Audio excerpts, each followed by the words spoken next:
Olá, sejam todos muito bem-vindos ao Conversa Aberta, o programa que leva a você, investidor, a oportunidade de conversar com executivos das companhias das quais você é sócio. Nosso convidado de hoje é o Cristiano Grangeiro, que é Head de RI da Taesa. Tudo bem, Cristiano? Tudo bem, bom dia a todos. Obrigada, viu, pela sua presença aqui. Claro, é um prazer. Para quem não conhece, a Taesa é uma empresa de transmissão de energia presente nas 5 regiões do país, considerada uma boa pagadora de dividendos, e a gente vai ter muito assunto aqui, ainda mais, Cristiano. Eu vou começar a gente batendo um papo aqui, depois eu passo para as perguntas das pessoas que estão nos assistindo. Queria até convidar o pessoal para já colocar a perguntinha lá, que eu vou chegar lá em breve. Seguinte, o assunto do dia, da semana aí ou talvez o assunto do mês inteiro, fora a Covid, é a crise hídrica, né? Eu queria que você falasse para a gente, de uma forma bem objetiva, como a crise hídrica está atingindo ou pode atingir a Taesa. Bem, Denise, obrigado pela pergunta. Primeiro, eu queria agradecer aí a você e todo o time da Genial por participar desse evento. Acho que é uma ótima oportunidade para falar um pouquinho sobre a nossa empresa. Indo direto para a sua pergunta, realmente a crise hídrica é um fator de preocupação para o país, né? Afinal de contas, aí, é a base para a economia, setores base de infraestrutura, mas vou explicar um pouquinho como é que a Taesa é afetada, né? Não existe um impacto direto no setor de transmissão, né? Por quê? Porque, como vocês todos sabem, o setor de energia ele é formado por 3 grandes segmentos, né? Um segmento é a geração, né? Toda a fonte de energia vem da geração, e onde toda essa discussão da crise hídrica ela afeta, porque tem a ver com a geração de energia. Do outro lado da ponta, nós temos o consumo, né? As distribuidoras que levam essa energia até a ponta para o cliente, e nós estamos no meio, né? Nós somos o famoso Sistema Interligado Nacional, as transmissoras. E uma transmissora, o seu objetivo é manter as suas linhas disponíveis para que a ONS, que é o Operador Nacional do Sistema, possa transportar essa energia da fonte para o consumo. Então, nossa prestação de serviço está em manter a linha disponível, independente se existe energia passando pelas minhas linhas. Eu preciso manter essa capacidade instalada nas nossas linhas para que, de fato, essa energia seja transportada.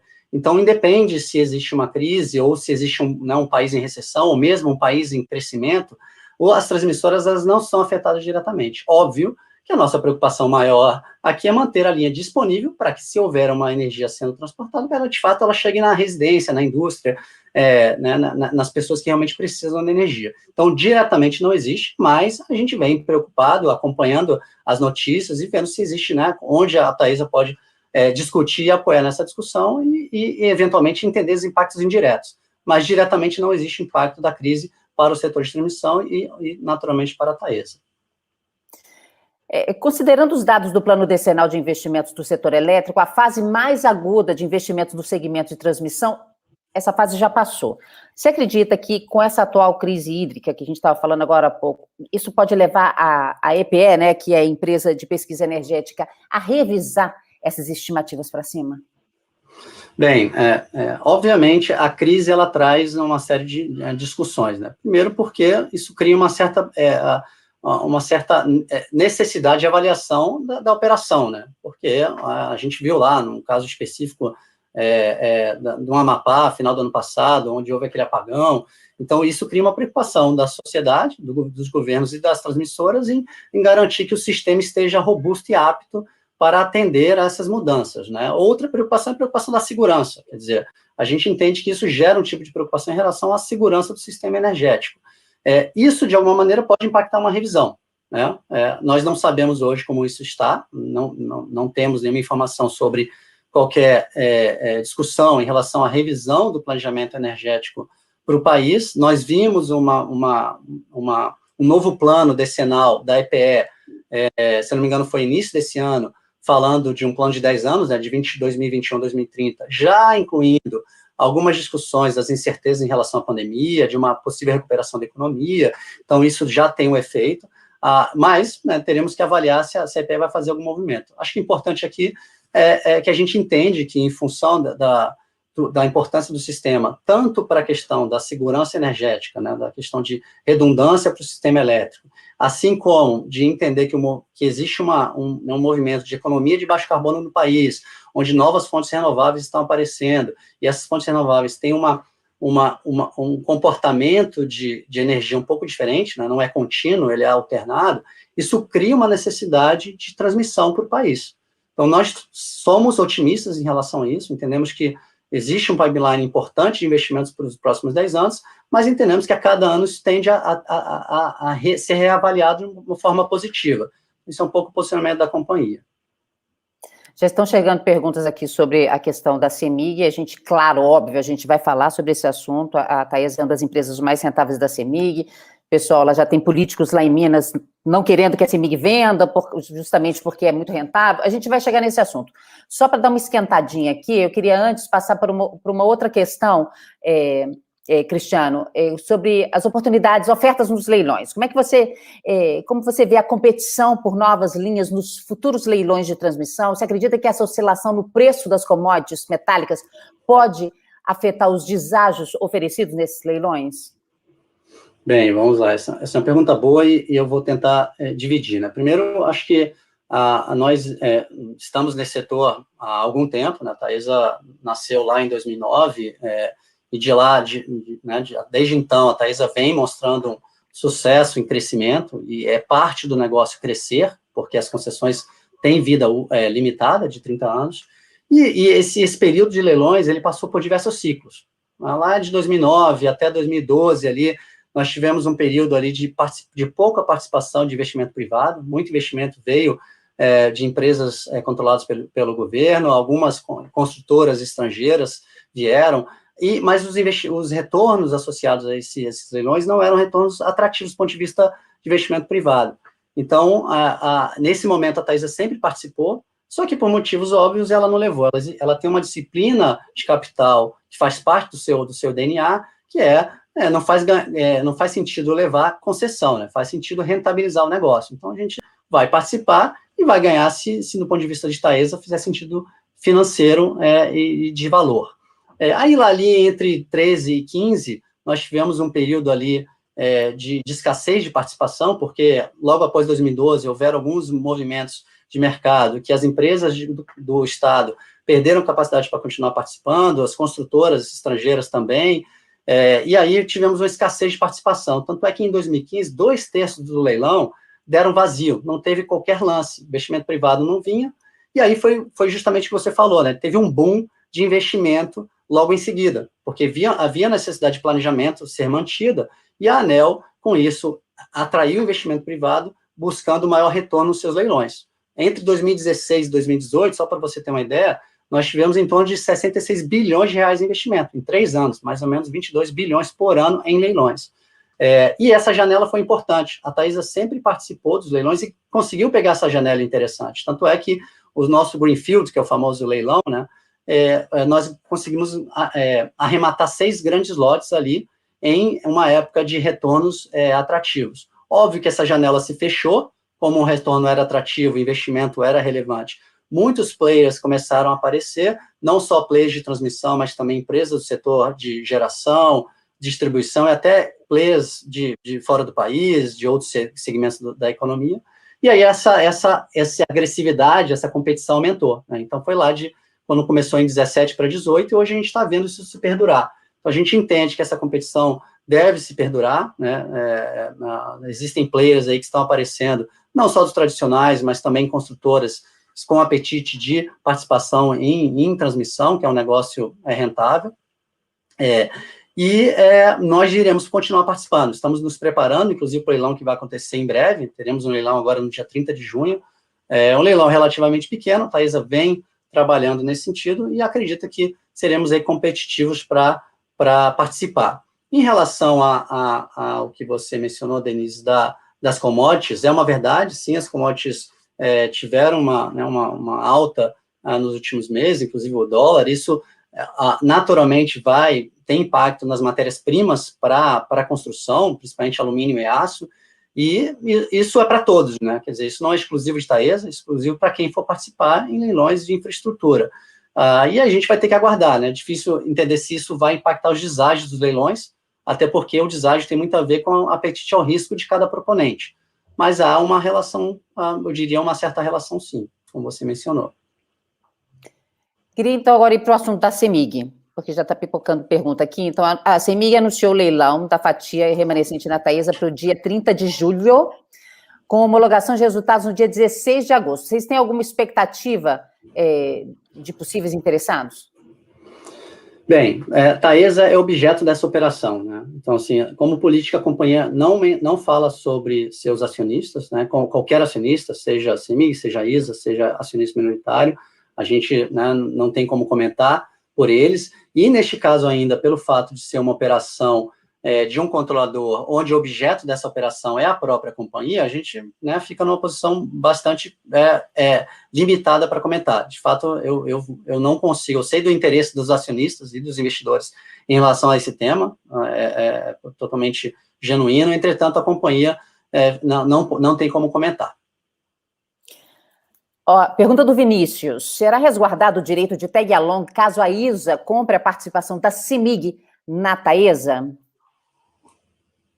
Bem, Igor, que perguntou? Vinícius. Vinícius, desculpa, Vinícius. Novamente, eu insisto aqui na resposta. São cenários que podem acontecer dentro dessa operação, é difícil a gente comentar, e, de fato, eu vou pedir aí desculpas, mas, infelizmente, eu não poderei comentar sobre a operação da CEMIG. Tem uma segunda parte da pergunta dele aqui, olha, quanto a Alupar pagará a Taesa se decidir comprar a TBE? Taesa participará dos leilões de 2021? Farão M&As? Bem, então, em relação aos leilões de 21, a Taesa irá participar, né? Nós, na nossa estratégia de crescimento, e eu acho que é um ponto importante a comentar aqui, Denise, é que a Taesa houve uma mudança recente na nossa diretoria, lá em novembro do ano passado, nós trouxemos uma série de diretores de mercado, passaram por um processo de headhunting bastante técnico, gente bastante competente, e de lá até então, né, muita coisa vem mudando para melhor, né? Acho que o desafio deles é fazer o que já é melhor na Taesa, né? Não existe mudanças estruturais em termos de estratégia, inclusive, recentemente, essa diretoria propôs um plano de estratégia de longo prazo, até 2030, onde foi aprovado pelo Conselho de Administração, e esse planejamento está em curso, e dentro desse planejamento tem uma série de vetores aí da estratégia. Uma delas é o crescimento. E crescimento são as vias normais, que é o leilão, o Greenfield, e o M&A, que é o Brownfield. A Taesa vai continuar e possui uma missão em manter a sua relevância e posicionamento de consolidação no setor de transmissão. Então, sim, nós iremos participar dos leilões que virão. Existe um leilão já anunciado no dia 30 de junho, em torno de 1,3 bilhões de investimento.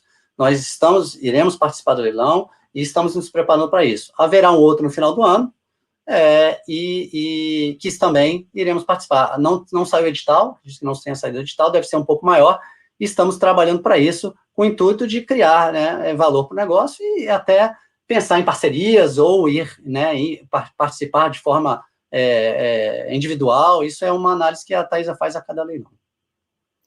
Marcos pergunta, ele diz o seguinte: gostaria de saber também como será a Taesa em 2030. Boa pergunta, Marcos. Dentro desse planejamento estratégico, né, a Taesa vê hoje que ela já é uma empresa bastante relevante. Quer dizer, nós temos em torno de 10% market share de receita, né, que é a receita anual permitida, a famosa RAP, e são 18 estados de operação, quer dizer, a Taesa está quase 5 regiões, estão nas 5 regiões em 18 estados do Brasil, então tem uma capilaridade e uma relevância no país, e estamos trabalhando para continuar, para mantermos essa relevância, quer dizer, é um setor onde escala faz todo sentido, né? A gente entende que o setor de transmissão ganha de escala, sinergia, maximização das margens, quer dizer, aumentar a receita e reduzir custo, isso faz parte do negócio, e é isso que nós queremos, é manter a nossa posição de relevância e termos um papel de consolidação no setor de transmissão. O Luiz pergunta: os contratos da Taesa prevêem o pagamento da amortização dos investimentos ao final das concessões? Sim. Boa pergunta. A ação ela tem 30 anos de duração. Nesses 30 anos, a concessionária, a Taesa, ela tem o direito, né, ela ganha o direito de prestar, né, de operar essas linhas durante 30 anos e fazer os devidos investimentos para que se mantenha a qualidade da prestação de serviço. É isso que a União nos cobra, manter uma boa e alta qualidade da prestação de serviço. Afinal de contas, uma linha dessa, ela pode impactar um país, não uma região inteira do Brasil. Então, é importantíssimo que a Taesa mantenha investimentos adequados para a qualidade da prestação de serviço. Óbvio que, ao fim dos 30 anos, a tendência é que esses investimentos eles sejam totalmente amortizados, mas pode ser que algum investimento fique com um valor residual. E esse valor residual, ao fim da concessão, no contrato que diz atualmente, é que, ao fim da concessão, a concessionária deve devolver os ativos para a União e o valor residual desse ativo deve ser indenizado às suas concessionárias. A gente viu que o lucro da Taesa no primeiro TRI, ele subiu 42,1%, muito estimulado pelo IGPM, né, que é o índice de inflação que está vindo muito, muito alto, em 12 meses, agora, em 12 meses está em 37%. Então, tem a pergunta do Lucas nesse contexto. Ele diz o seguinte: as receitas da Taesa foram muito influenciadas pela alta do IGPM, que corrige alguns de seus contratos. Como a empresa pensa em manter essas receitas após a normalização do índice? Isso afeta o FCO? Boa. Então, vamos lá. Os contratos de concessão, eles são definidos, né, no leilão, né? Você participa do leilão, você sabe das condições desse contrato. Uma dessas condições é uma receita que é definida nesse leilão e ela vai perdurar durante os 30 anos da concessão. E essa receita precisa ser reajustada pelo índice inflacionário, né? Afinal de contas, senão essa receita ela perde valor no tempo.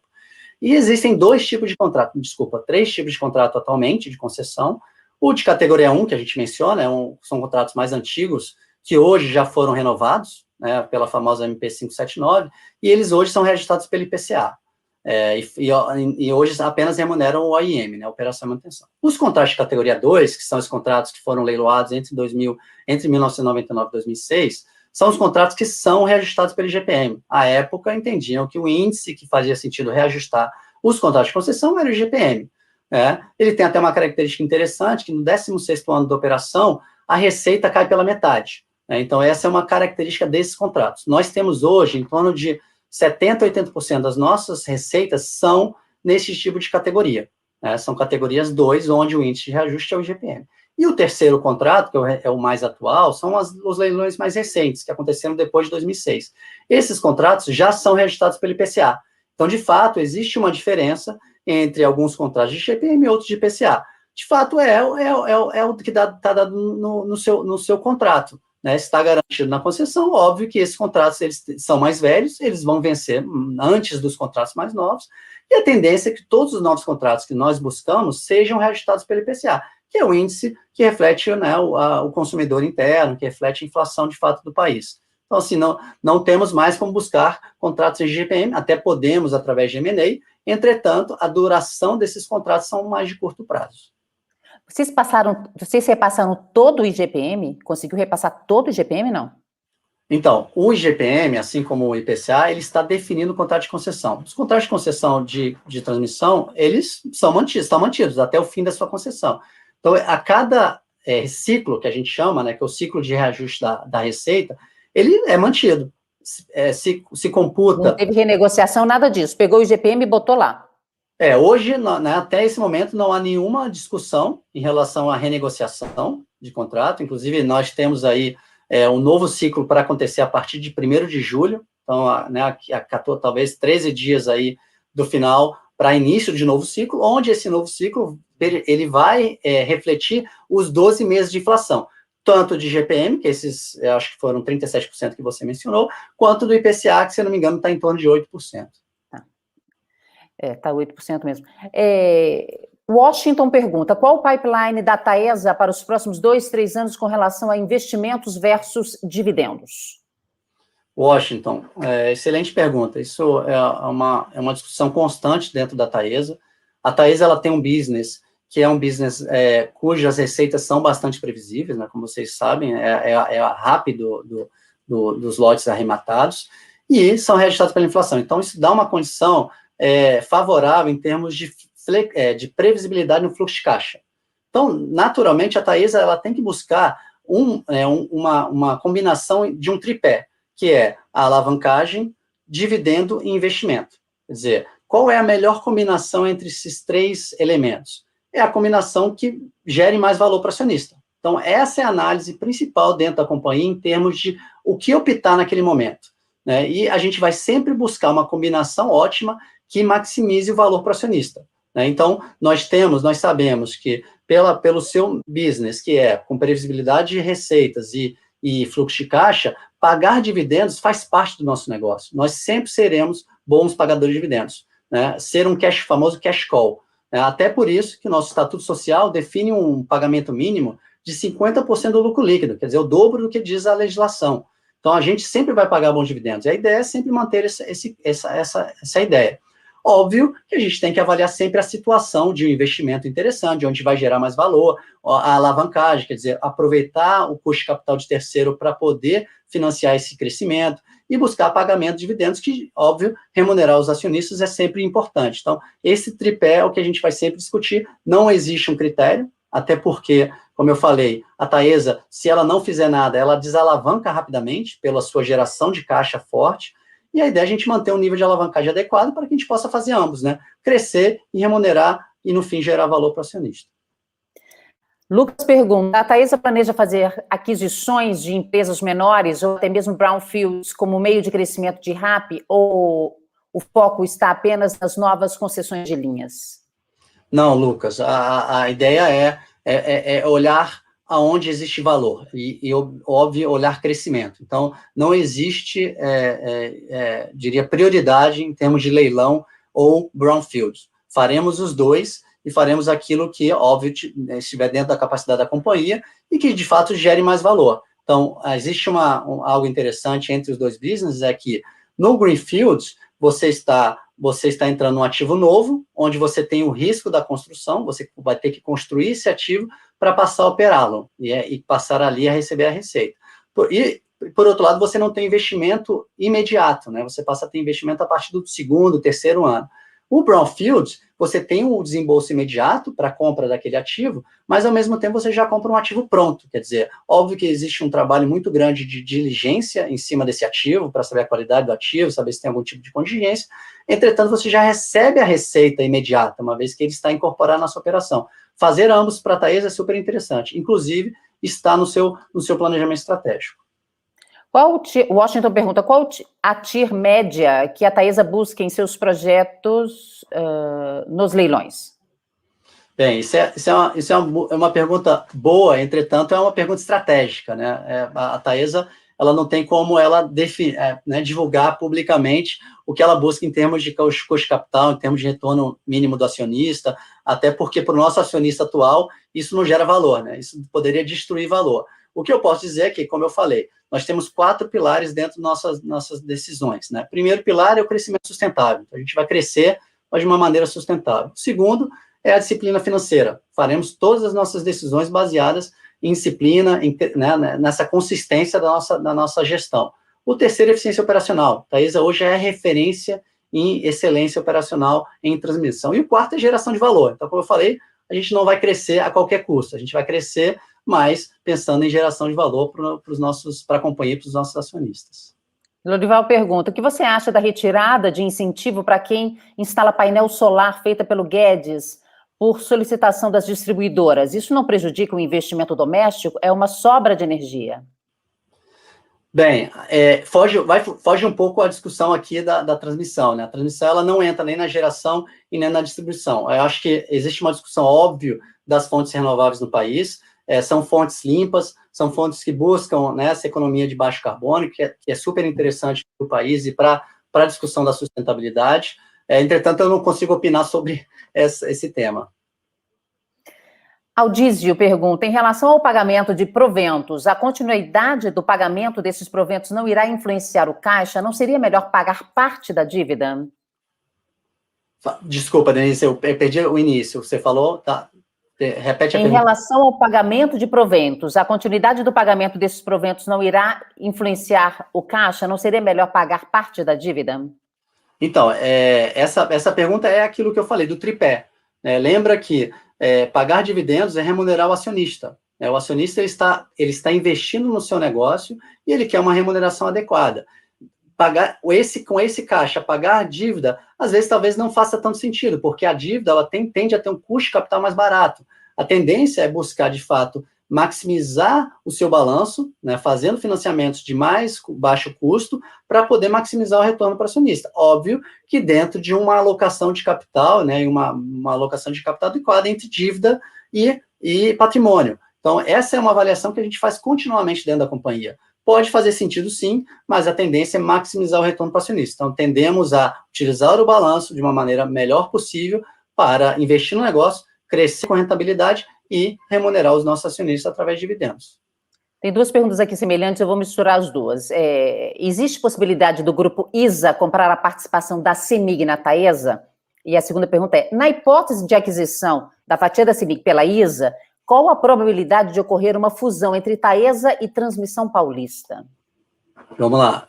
Desdobramentos das discussões entre acionistas e controladores, né? Por cenários hipotéticos, assim, para a gente aqui, como companhia, é bastante difícil mencionar sobre os nossos acionistas, ainda mais uma operação em curso de um acionista controlador, e ainda discutir casos hipotéticos e desdobramentos dessa operação. Tá? O que eu posso dizer como companhia, e eu acho que isso é um tema importante aqui, é dizer o seguinte, a Taesa, né, os seus administradores, os seus colaboradores, pessoas bastante especializadas em transmissão, estão concentrando todas as suas energias e todos os seus esforços em aumentar a receita, maximizar a receita, reduzir custo, melhorar a eficiência e melhorar também a segurança da operação, né, dos nossos técnicos em campo. Então, é isso que a companhia está hoje bastante concentrada. E eu acho que esse é o nosso dever como companhia, ainda mais nosso dever perante todos os nossos acionistas. É garantir, de fato, que a empresa seja muito bem gerida para que ela possa gerar valor para o acionista que for. A Taesa considera a possibilidade de migração para o novo mercado da B3? Bem, isso é uma pergunta interessante que a gente inclusive discute internamente. A Taesa hoje é nível 2 de governança, inclusive nível 2 já é um nível bastante interessante em termos de prática de governança corporativa.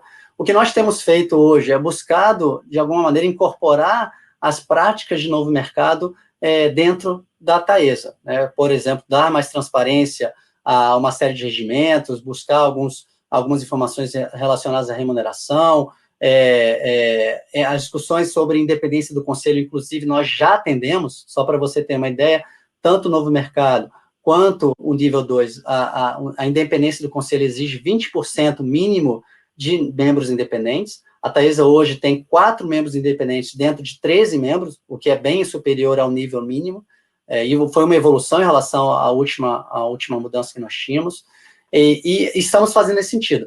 Há uma questão de novo mercado que exige uma única classe de ações, né, que aí, hoje nós temos a classe de ordinárias e classe de ações preferenciais. Isso já não está no âmbito de Taesa, né, existe a discussão acima do nível da companhia, que aí foge a nossa alçada discutir.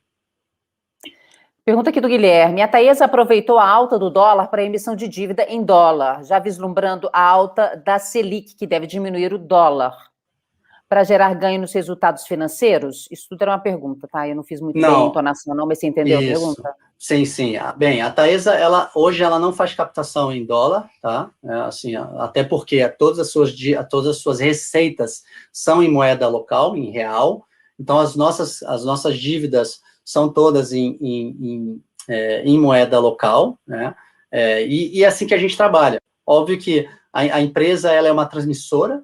Isso quer dizer que ela é especializada em operar, manter e implementar a linha de transmissão, então não faz sentido nós operarmos o mercado, né? Principalmente o mercado de câmbio. Então, a Taesa procura manter um equilíbrio, inclusive de índice de IPCA, CDI, de acordo com os recebimentos da companhia. Então, a gente fez, inclusive, uma captação recente de 750 milhões de reais, custos bastante atrativos, inclusive em 2 tranches. Uma das tranches era uma tranche de 100 milhões de reais em dívida verde, que a gente vem trabalhando, toda essa agenda do ESG, da sustentabilidade, vem sendo tratada com seriedade dentro da companhia, e a emissão de dívidas verdes faz parte dessas ações. A gente fez essa emissão, foi muito bem sucedida recentemente. Cleison pergunta, com o aumento de fontes renováveis e uma necessidade de melhorar o sistema elétrico brasileiro, vocês veem um boom de projetos para a transmissão de energia? Era justamente esse o ponto que eu mencionei um pouco mais cedo, Denise, né? A gente entende que existe um movimento no Brasil, né, de melhorar, né, a matriz, que eu acredito seja uma matriz, né, bastante diversa e limpa, mas as fontes renováveis estão crescendo no país, né? Fotovoltaicas, as fazendas de vento, elas estão crescendo. Isso gera uma demanda diferente, né? Lembrando que esse comportamento desse tipo de fonte, ela tem um comportamento um pouco diferente, ele não é contínuo, ele tem seus momentos, estão dependendo muito do clima no país, né? Isso exige talvez uma mudança e uma discussão dentro do sistema elétrico brasileiro, não só de maior redundância e segurança, como também para conectar essas novas fontes que estão chegando no Brasil. Então, esse eu acho que é o grande planejamento que vem sendo discutido dentro do governo, junto ao Sistema Interligado Nacional. Como vocês acham que as oscilações nas commodities metálicas podem afetar a competitividade nos próximos leilões? Bem, né, a gente falou um pouco disso, o aumento do preço das commodities, ela tem um efeito natural nas negociações de infraestrutura, a transmissão não é diferente, né, eu mencionei do aço e do alumínio, aço e alumínio são matérias-primas que fazem parte de toda a discussão da construção de linhas, então isso afeta nas negociações. Agora, a gente precisa entender, isso, como eu falei, isso não é exclusivo de uma empresa, é exclusivo do setor como um todo, isso vai afetar de alguma maneira essas discussões. Temos que ver como é que isso afetaria os deságios que vão acontecer no leilão, porque o deságio não tem a ver só com o custo do CAPEX, tem a ver com apetite de risco, tem a ver com a eficiência da construção, tem a ver com uma série de outros premissas discutidas em um leilão. Gente, eu estou vendo que começam a aparecer algumas perguntas repetidas aqui. Quem chegou aqui no meio da conversa está convidadíssimo a assistir depois do começo, porque assim que a gente acabar aqui a live, esse programa vai ficar disponível aqui no canal da Genial Investimentos, então já se inscreva no canal, clique no sininho para receber notificações, e depois esse programa também vai ficar disponível em podcast, tá? Então eu vou passar aqui por uma pergunta que eu acho que a gente ainda não falou sobre isso. Eduardo pergunta, qual é a projeção de aumento do lucro líquido, IFRS e regulatório para daqui a 5 anos? Assim, aí a gente tem que ter uma bola de cristal, né? Porque, imagina, né? Óbvio que a transmissão, ela tem uma previsibilidade no seu resultado, né? Acho que isso é importante falar, né? As suas receitas, elas estão garantidas, mas não é o único, né? Não é o único fator, né? Então, faz parte do nosso negócio buscar sempre buscar excelência na nossa operação. E isso buscar um crescimento. Óbvio, eu não tenho como garantir. Então, guidance, infelizmente, hoje eu não tenho guidance de crescimento de receitas, tá? Então, o que eu posso falar é que nós estamos trabalhando para ser uma empresa cada vez melhor, cada vez mais bem gerida, que traga um retorno para os nossos investidores. Eduardo colocou, a senhora Denise pulou a minha pergunta. Foi exatamente essa pergunta que eu fiz agora, Eduardo. Então, de repente, isso aqui, o chat pode estar com algum delay, exatamente essa pergunta da projeção de lucro que eu fiz agorinha. A gente já está estourando nosso tempo, mas a audiência está boa e está chegando pergunta. Vou segurar você só mais um pouquinho aqui com a gente. Claro, Denise. Tá? Washington pergunta, com a subida da Selic, podemos esperar um pouco mais de agressividade nos investimentos? Bem, vamos lá, né? Vamos entender, né? Primeiro, a Selic, ela é uma taxa de juros que ela é referência aí para a economia, para financiamento, né? Para uma série de efeitos aí, inclusive controle de inflação. O que eu poderia dizer, mas de novo, o leilão em si, crescimento e discussões sobre transmissão, ela é muito mais complexa do que uma discussão mais objetiva aqui que eu estou trazendo, que é a taxa Selic. Se ela aumentar, ela tende a aumentar também os financiamentos, né? Porque, como eu falei, ela é referência nas taxas de financiamento para o país, entre bancos e entre operações. Então, a tendência, tendo um custo maior da moeda, a tendência é que o seu custo de capital ele é mais caro. O custo de capital sendo mais caro, né, você tem que repensar um pouco a sua estratégia. Será que faz sentido continuar sendo tão agressivo como eu fui no passado? Será que eu consigo outras alavancas que eu consigo compensar esse aumento do custo de capital? Então, existem discussões a serem feitas, né, mas é difícil aqui eu falar se exclusivamente a Selic ela tem impacto na agressividade dos leilões, em como a gente vai participar e como empresas vão participar nesse setor. Otto pergunta, a Taesa está com foco na energia solar e eólica? A gente vai participar. Fale de novo, bateu aqui a minha oficina, não sei porquê. Mil desculpa.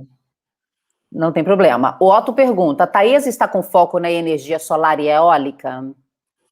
Bem, a Taesa, ela é uma pura transmissora, né? Quer dizer o seguinte, né? No nosso estatuto social, o objeto da nossa existência é transmissão. Nós podemos operar, manter e implantar linhas ativas de transmissão no Brasil. Então, hoje a gente não poderia, até é algo que poderíamos discutir, mas não faz sentido, até porque somos especialistas nesse negócio, entendemos muito bem de transmissão no país, e a nosso planejamento estratégico define uma ambição interessante, onde existem oportunidades, sim, de crescimento em transmissão. Então, hoje, a discussão é muito focada em transmissão. Achei a pergunta do Eduardo aqui, que ele falou que eu não fiz. Eu acho que essa aqui, ó. Vamos ver. Como manter o pagamento de dividendos com base no lucro líquido IFRS ao longo do tempo se o caixa reflete apenas o lucro regulatório? Bem, essa é uma excelente pergunta. A resposta é que, entretanto, não é tão simples, né? Porque nós temos na transmissão 2 tipos de contabilidade. Nós temos a contabilidade regulatória, que é justamente o que ele falou, que reflete a nossa receita, os nossos recebimentos, a RAP vem através da receita né, da contabilidade regulatória. Entretanto, existe uma contabilidade que chama IFRS, que são os padrões internacionais. Esses padrões internacionais, hoje, são os padrões internacionais instituídos no Brasil, né, inclusive em vários outros países, e a CVM entende que é a contabilidade que vale para as empresas no Brasil. Então, toda a nossa auditoria, todos os nossos números oficiais, eles vêm pela contabilidade IFRS, societária, e é onde é base para os dividendos. Então, sim, você tem um ponto importante na sua discussão. O que a gente entende hoje, que a companhia vem buscando sempre, de alguma maneira, eu diria, não espelhar, mas buscar um equilíbrio entre isso, porque, de fato, é importante que a gente tenha caixa suficiente para pagar dividendos, mas também para investir no negócio, para pagar suas operações, para pagar imposto, juros da dívida, entre outras coisas. Então, esse equilíbrio a gente vai sempre buscar. Como eu falei, entra naquele tripé: alavancagem, dividendos e investimento. Essas 2 contabilidades, elas acabam, às vezes, não se conversando, mas, no final, a gente vai sempre olhar o fluxo de caixa, que vem da contabilidade, e adequar isso aos dividendos e aos investimentos e à própria alavancagem do seu negócio. Tem perguntas aqui sobre o novo mercado, a gente já falou sobre isso, tá, gente? Então, depois vocês dão uma olhadinha na entrevista inteira, que já tem a resposta dele, do Cristiano, sobre isso. Para encerrar, tem uma pergunta aqui do Rosenberg. Quais os principais desafios do negócio hoje? Existem iniciativas para a transformação digital na empresa? Boa pergunta. Então, vamos lá. Os desafios da companhia são os desafios de uma empresa, né? Quer dizer, fazer uma boa gestão do seu negócio, crescer, remunerar os seus acionistas, isso a gente vem trabalhando muito, né? A empresa, entendo hoje, que ela é, primeiro, altamente capacitada, pessoas de muito bom calibre, experientes sobre o setor, uma administração também aí, experiente, e pessoas da equipe técnica bastante competentes. Então, o quadro de colaboradores da companhia, eu acho que é um diferencial do nosso negócio para, de fato, ver esses desafios que nós temos pela frente, que é continuar crescendo, mas crescendo com valor, né? Crescendo de forma sustentável, mantendo essa disciplina desse nosso negócio. E aí, olhando sobre a segunda pergunta, que ele fala aí, que até falando aqui, eu perdi a segunda pergunta, se puder a gente fazer de novo a segunda parte da pergunta. Se existem iniciativas para a transformação digital na empresa. Excelente. Então, um negócio de transmissão, né, olhando até naquele conceito do vórtex da tecnologia, né, onde os segmentos e os setores vão sendo meio absorvidos por esse movimento da digitalização, existem segmentos que já estão na boca desse vórtex, né? O setor elétrico, ele é distante, né? É um setor bastante de infraestrutura tradicional, né? Onde as tecnologias, elas são bem fundamentadas, e a transmissão ainda mais, né? Porque a transmissão é aquilo, né? Ela está no meio disso tudo, e ela é o que gera, ela entrega essa energia. Óbvio que a transformação digital é uma discussão super importante do nosso negócio. Por quê? Porque ela vai melhorar os nossos processos, ela vai melhorar como a gente opera, como a gente mantém as linhas. E é isso que a gente hoje está discutindo. A Taesa hoje, ela é uma referência em tecnologia. Pode não parecer, mas ela é uma referência em tecnologia dentro da sua operação. Nós fazemos uma série usamos da tecnologia para, de fato, controlar os nossos ativos, operar as nossas linhas, alguns deles com utilização de tecnologia hoje, como satélite, georreferenciamento, utilização de drones até para lançamento de cabos, algo que, né, como é que você faz isso, mas a gente tem uma série de discussões aqui, inclusive de controle termodinâmico dos nossos ativos, utilização de laboratório para avaliação dos nossos ativos em cima do óleo que é utilizado desses ativos. Então, a gente vem trabalhando em termos de tecnologia há algum tempo, e a transformação digital ela está sendo incorporada nessa discussão, sim, mas não em mudar a maneira como a gente faz transmissão, e sim em melhorar os nossos processos e ser ainda mais eficientes do que já somos. Cristiano, super obrigada. Eu estourei em 10 minutos o tempo regulamentar, em 11 minutos. Então, Cristiano, olha, foi sucesso, choveu de pergunta, então já quero deixar você convidado para daqui a 3 meses. Então, as empresas que fazem sucesso, que tem muita gente assistindo e mandando perguntas, eu sempre gosto de trazer aqui a cada trimestre para poder conversar com os investidores. Eu acho que é uma oportunidade legal, então você já está convidado. Excelente, Denise. Obrigado pelo convite novamente. Como eu falei, é sempre um prazer falar da Taesa. O que eu posso falar aqui por fim é que assim, estamos à disposição dos investidores, das pessoas que quiserem conhecer um pouquinho melhor sobre a empresa, e buscamos aí isso que vocês também querem, uma Taesa cada dia melhor. Tá ótimo, super obrigada. Quem está nos assistindo, eu peço então para já se inscrever no canal, clicar no sininho. Todas as terças e quintas a gente tem esses encontros aqui com executivos das empresas mais queridinhas do mercado financeiro para poder conversar com vocês. Então já se inscreva no canal, dê seu like, compartilhe com seus amigos. Tem mais entrevistas de elétricas que a gente já fez e tem mais por vir aí também, então não percam. Cristiano, mais uma vez, obrigada. A você de casa, obrigada também. Um beijo e até a próxima. Tchau, tchau.